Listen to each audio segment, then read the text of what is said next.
Hello friends, in this video lecture we are going to discuss our next topic regarding the determination of the vocabulary of terms. That topic name is tokenization. So we have so far we have discussed the topics, that is how to obtain the character sequence from a digital document, and second one is how to determine what should be the document unit for the indexing. Okay, so our next step for the indexing process is tokenization. So what is tokenization?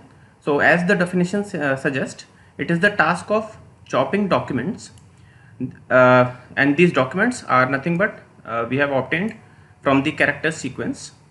So it is the task of chopping documents into pieces, and these pieces are called as tokens. Okay, and at the same time we throw away certain characters such as punctuation from the character sequences. Okay, so let us consider an example. Now we are going to discuss the process, and then after we discuss the example. So how a tokenization process works? So first of all, it takes input as a document, then this document is passed into a tokenizer that in turn returns tokens. Okay, so now let us take an example. Suppose we have an input document that contains following terms: friends, comma Romans, comma countrymen, and then lend me your ears. Okay, so this is the document content. So when we apply tokenizer on this document, it will generate the following output, say which will contain the terms, that is tokens, which will contain the tokens, that is friends, Romans, countrymen, lend me your ears. Okay, so this is how tokenization works. Now as we have discussed token, there are certain more terms which are discussed in the chapter regarding this, which are called as types and terms. So what is the basic difference between token and type and term? So as we have discussed, token is an instance of a sequence of characters in some particular document. So it is an instance, and this instance or of a sequence of characters, these are generally grouped together as a useful semantic unit, okay, so that it can be processed further. Now what is a type? A type is nothing but the class of all tokens that contains the same character sequence. We'll consider it with the help of example 2. And by definition, a term is nothing but a normalized type. When we apply normalization on the type, it is called as a term. Okay, so let us take an example for this. Suppose we have a document that contains following data, that is called that is to sleep perchance to dream. This is a sentence which is included in the document. Now as we can see, if we tokenize the above document, this document, then we get the following tokens, that to, sleep, perchance, to, and dream.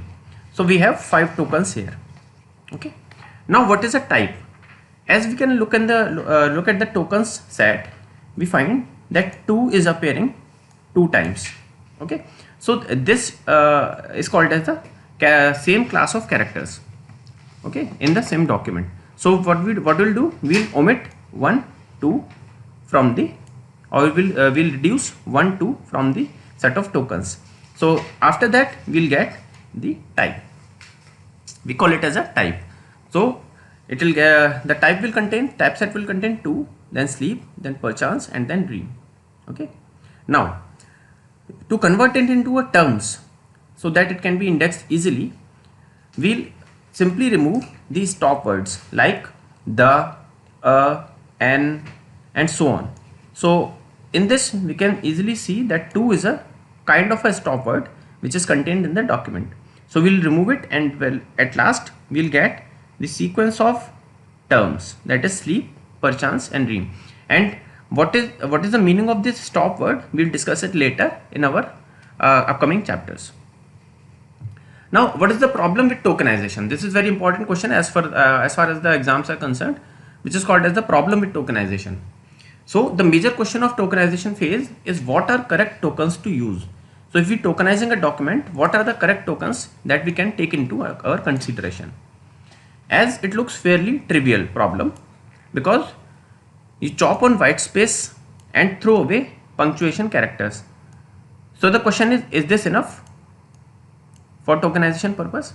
Okay, let us understand it by example. So we can say this is the starting point, but even if we consider the English language, there are a number of tricky cases for that. Suppose consider an example of apostrophe. Okay, now we have we have a document that contains a term Finland's capital. Okay, so as we can easily understand that we are talking about the country Finland and its capital. Okay, now if you want to remove or if you want to tokenize this document, then we have three options. We can tokenize it using simply Finland, or we should tokenize using Finland's, or we should tokenize using Finland apostrophe s.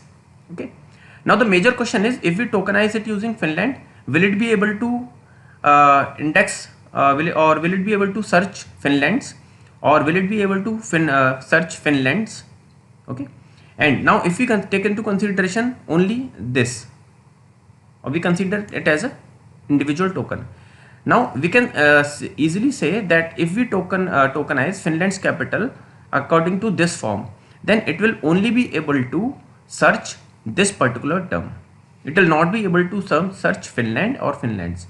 So the better token will be that can search for the all the three can be Finland. Okay. Similar is the case with aren't. As you can see, this aren't is used for the as the short term for the are not. Okay. Now if we tokenize this term by removing the apostrophe, as we have said in the last slide, that we simply chop on white spaces and throw away punctuation character. So as we can see, it is a punctuation character. So what can we tokenize? What we can get after tokenizing? We'll get rn. Okay. Now the question is, if we tokenize aren't into rn, then it will be able to search for r not only, that is r n apostrophe s. If the document is containing such term, then it will be able to identify it. But if the document is containing r not in full form, then rn will not be able to find it. So it is one another problem with in the cases of apostrophe. Now consider another example. Say we have a name that is written as Shane O apostrophe Mac, Shane O Mac. Now if we apply apostrophe or simply chop it, then we'll get a very disastrous token which is called as Shane O. Okay, that it will simply remove or chop out the last name of a person. Okay, so this is one of the major problem in tokenization, that what is the exact token we are going to fetch out from the particular document. So this is one example. Now consider another case as hyphenation. As you can see, the word Hewlett Packard, in this we are using hyphen to join join nouns as a names. As you can see, it is a company name, that is HP, and it is a founder's name of the company, that is Hewlett and Packard. Okay, so how should we tokenize it? We have three choices for that also, that is Hewlett space Packard. Next one is we leave it similar, that is Hewlett hyphen Packard, and third one is simply Hewlett or Packard, that we simply chop out the remaining part or first part. Okay, so this is this problem, that which one should we use for our token as a token.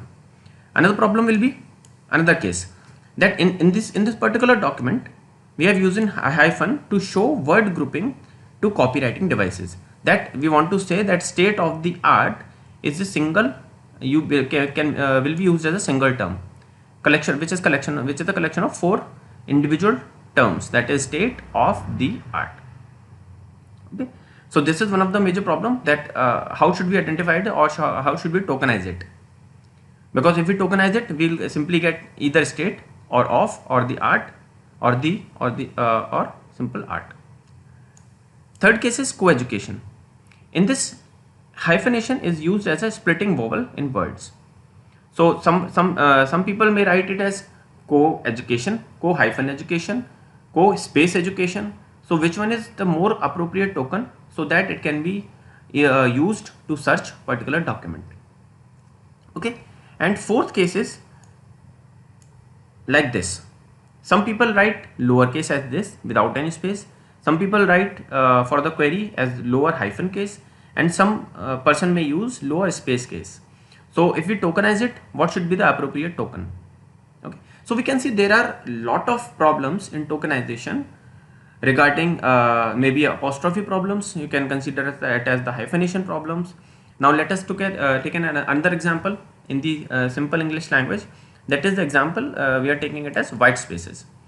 Now we have two terms, that is say San Francisco and Los Angeles. Now if you want to tokenize it, what we can get? We can get either San or Francisco. Okay, so if we search particular document with the San, it will not be able to identify this whole sequence, that is San Francisco. Okay, similar is the case with Los Angeles. So how should we decide that we should take one token or two tokens out of this, and for which token will be used for indexing the query? Okay.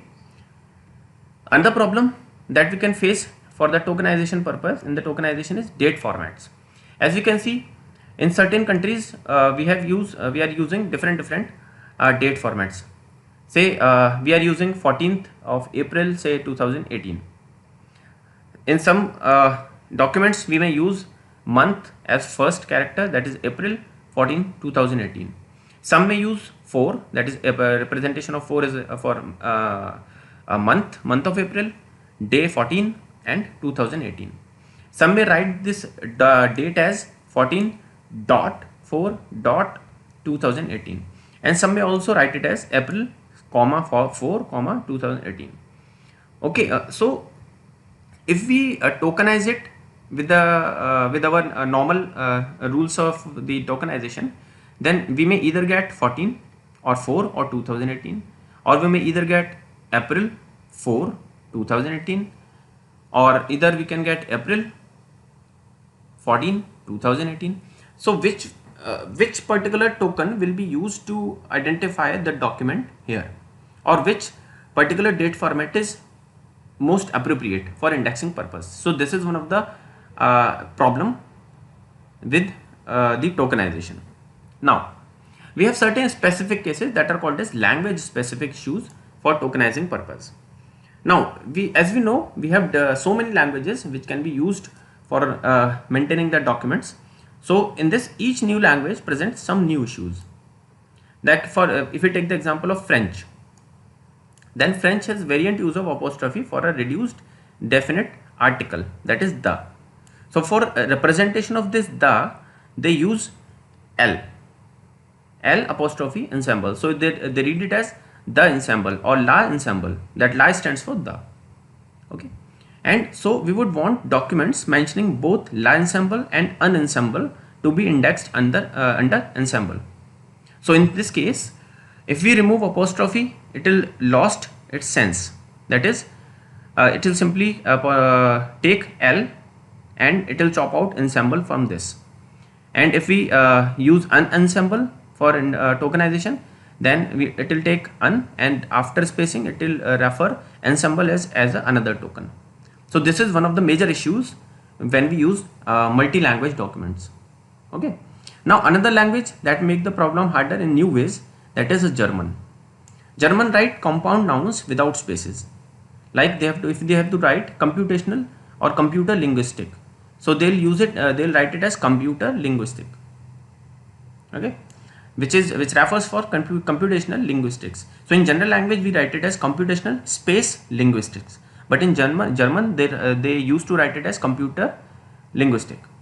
So we cannot tokenize this particular term. In German we will have to use this particular term as a single token. So this is one of the another issue in particular language. In continuation, if we see some Asian language like Chinese, Korean, Japanese, these are the type of language that are written without spaces. So this is suppose this is the document which is written like this. So as you can see the Chinese character which doesn't contain any spaces. So what can be the done for these special cases? We can use the technique which is called as word segmentation. But there may be multiple possible segmentations of character sequences. Okay. So we can chop out one character at a time, we can chop out two characters at a time, or we can chop out multiple characters at a time. So we can say all such methods which we have discussed, they'll make mistakes sometimes, and we'll never be able to guarantee that we have got a consistent unique token.